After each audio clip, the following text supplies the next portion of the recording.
Bitcoin now above its 200-day and 200-week moving average. Let's see what being above 28,000 means for some of these altcoins I'm looking at today. Bitcoin dominance is rising, so very few altcoins look really good. I'm still looking at Stacks as my cherry ripe because of that layer 2 narrative on Bitcoin. So when Bitcoin runs, Stacks will run, and I think Bitcoin right now is the safest, highest liquid, high market cap bet you can have right now leading into ETF season. So for Stacks, very, very similar to Bitcoin's chart. I've drawn a very simple Fibonacci retracement over it. I think if we break this trend line, close beneath it, we're coming back down to 0.618, 5384 level, and then 52 maybe, but I think we'll get front run a little bit before this resumes up, just like Bitcoin. Ethereum, one to watch. Love that lower risk look to it, but it is still grinding lower, and it is still really frustrating that this strong bull divergence has not played out yet. I don't know if we're going to see that major trend reversal until Bitcoin has its move and we see that rotation from dominance start to float into altcoins. But right now, just looking at this, just slow grind, lower, lower, lower, all these wicks, all these moves just going lower, lower, lower. Meanwhile, the RSI momentum is grinding higher. So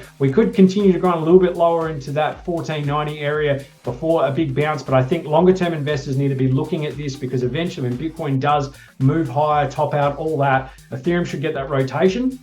But also look to the downside too. If Ethereum breaks around that 1528, that previous low, and starts to grind a little bit lower, I think it's going to this 1423 and then 1335. So divergence aren't the be all and end all, but on the daily, I really pay attention. Right now, the overhead resistance is really strong. That longer term trend though, you don't want to lose it. And it looks like right now we are. So keep that in mind. Danger zone is MATIC this week. I can see a pretty clear descending wedge. Really don't like it. And I think if the RSI breaks down from this very clear level, just like price just going sideways, I think then this breaks that support fine and we go lower. But that said as well, on the flip side, this is a danger zone, but it is at key support. And again, this is going sideways while momentum is growing. So there is a chance if it breaks through these moving averages, then capital will flow in and it breaks this trend. But right now, the proof is on the bulls to actually change this momentum and trend, because it is just one way down and then MATIC goes lower. Thanks for watching.